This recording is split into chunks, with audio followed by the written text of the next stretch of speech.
You can't buy the path, that's true. But if there's no gratitude anywhere for what's being given, then you're a thief. What can be said?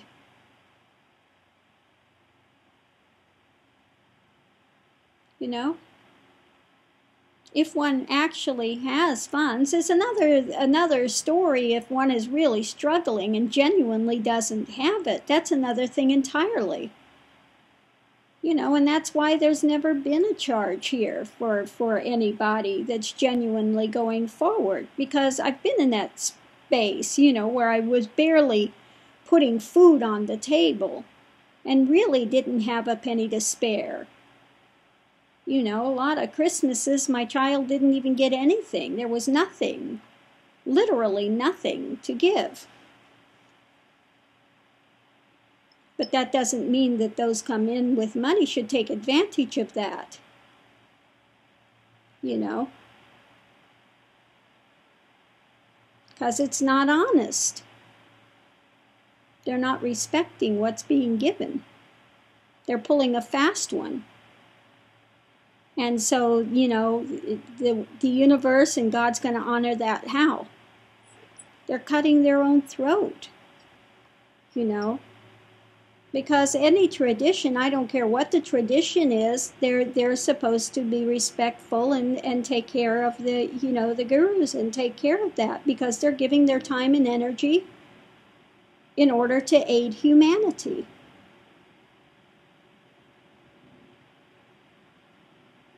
All their tapasya, all their hard work, all of their expertise of years, of things that they went through and suffering they went through in order to cut through that. So you don't have to go that hard route. They're giving their time rather than just going out and sitting in nature and enjoying it.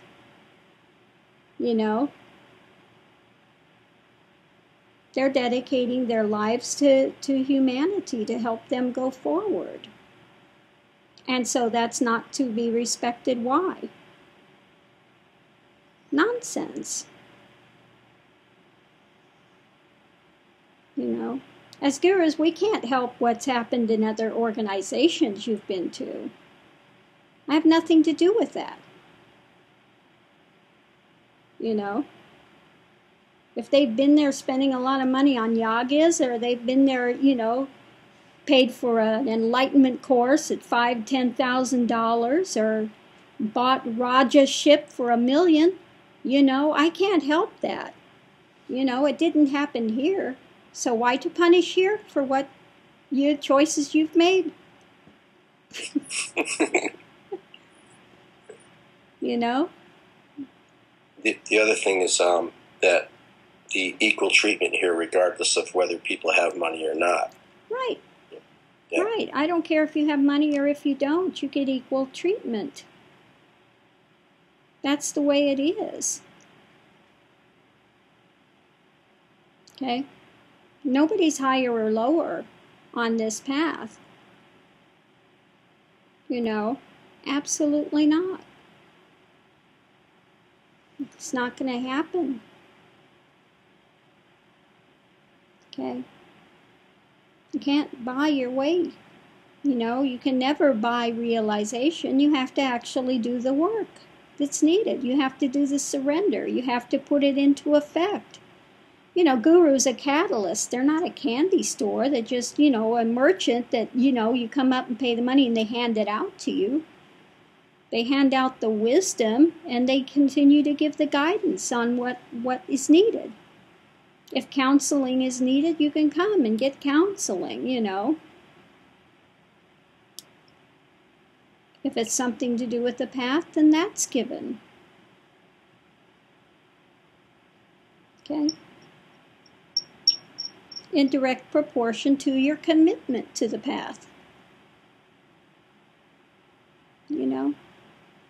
If a guru sees that you're really giving your all and you're 100% dedicated and sticking with things, they're going to be much more willing to aid you when you need help than those that are, I'll check in, a couple times a year, and then when I need something, then I'm going to come and say, well, give me now. Well, that's only going to work for so long, and then, forget it. Very little will be forthcoming. Why? Because it's by grace, not that it's owed to any.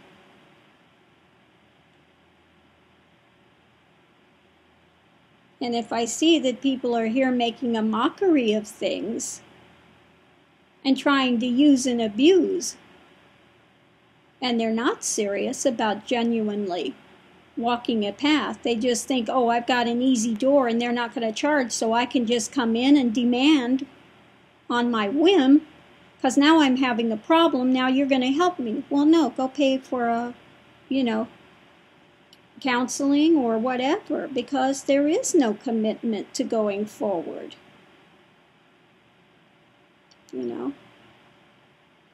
Gurus aren't fools. We're not stupid. You don't see stupid written up here, There's compassion, yes, but compassion doesn't mean being taken advantage of time and time and time again. You have to see that there is a commitment to actually, putting practices into effect and working at things in your daily life and wanting to really genuinely go forward and doing what's needed to do that. And for those, gurus got all the time in the world, will continue to give, continue to give, continue to give. But for those that are here and want to make a mockery of it, I want free advice on my timetable. Well, guess what? That timetable dries up. Okay?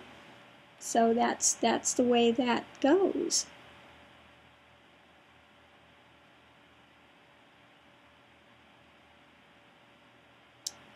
It's what the Bible says. What? Many are called and few are chosen. Okay? The doors are open.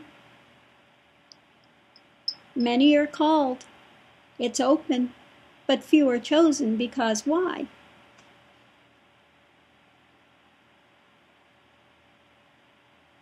Because it's seen that they're really not wanting the path. They're out for themselves, for something. Okay? They're not out to really progress.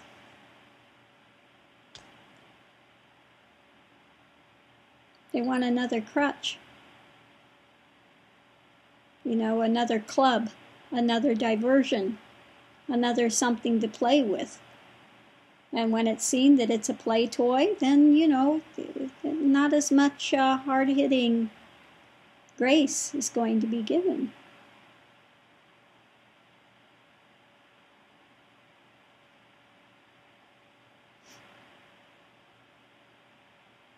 But of course, it's a choice. You have a right to live your life however you want to live. Okay.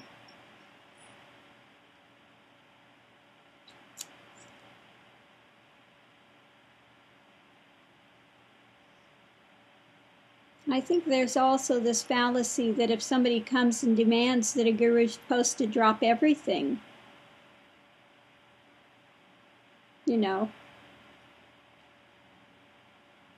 But it used to be the gurus would test those that are coming to find out. Are they coming in sincerity? Are they coming in humility? Are they coming in arrogance? And if you're coming from a place of arrogance, then a guru is going to want to work with you. Why?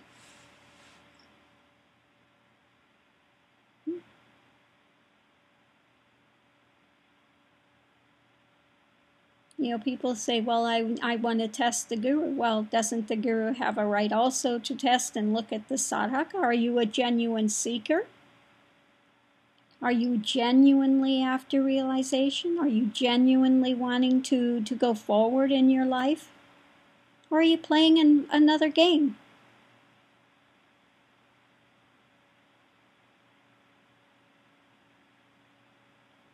So that's why it takes honesty, integrity, and transparency.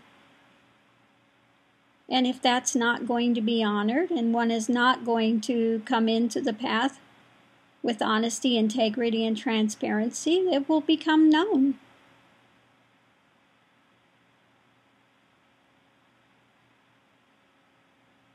And then one cuts their own throat, that's all. Give enough rope and they hang themselves. They blow out eventually. So, I see we've had people that have, coming in and with other teachers, with other paths, doing other stuff, and then wanting to come here because it's free, and then thinking they're going to continue where they're at as well, under the table,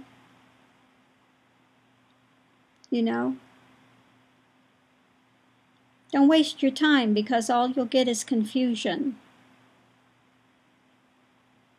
And this is why I don't work with ones that are, wanting to be on other paths and other places, because they get confused.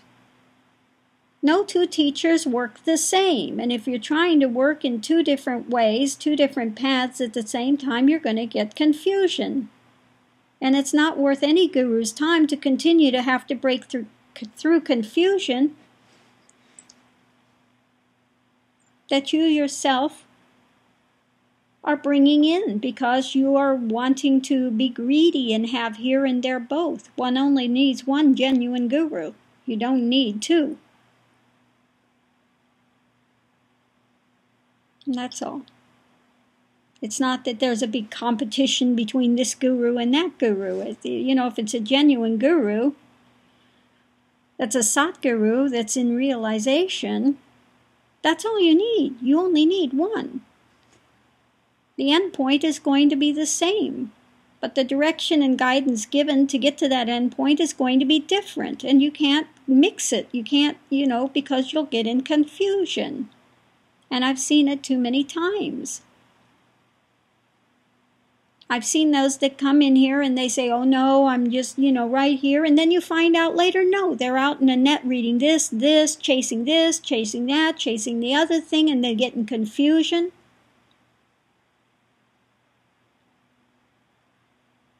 Then they want to say, well, why isn't the practices working? Because you're watering it down with confusion. And because you're not coming in, not being honest, not being open. And again, so Shakti is going to honor that why. When you come in deceitfully, it's going to be honored why. Ends do not justify the means in this case. One has to come forward in it honestly. That's all.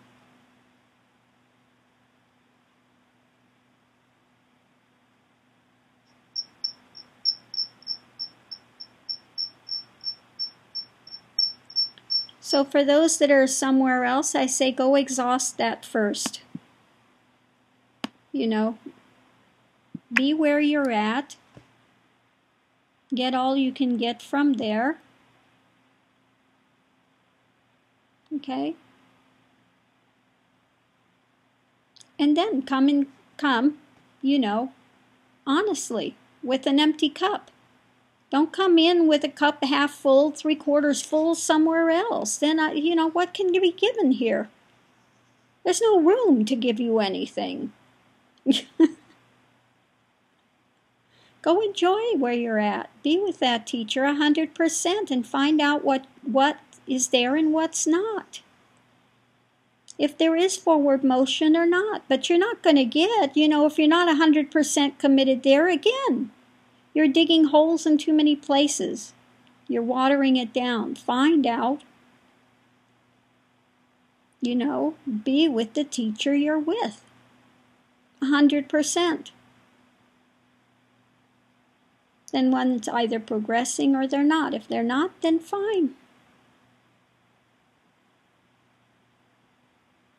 Then come honestly. That's all. But don't come in and play games here and there, because that's dishonest.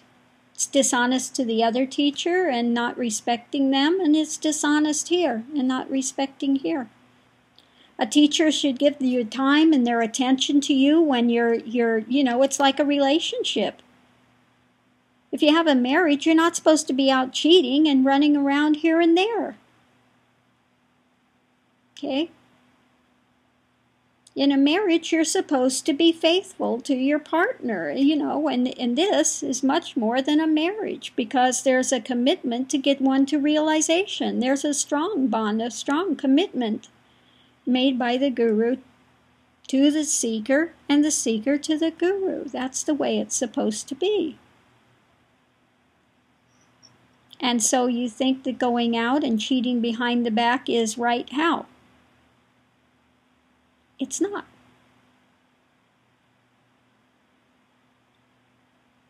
That's not a marriage. That's not a guru-sadhaka relationship when one is doing that. One is out playing the field. They're a player. Okay? And there's no room for players on the spiritual path. That's why I show them that's the exit door.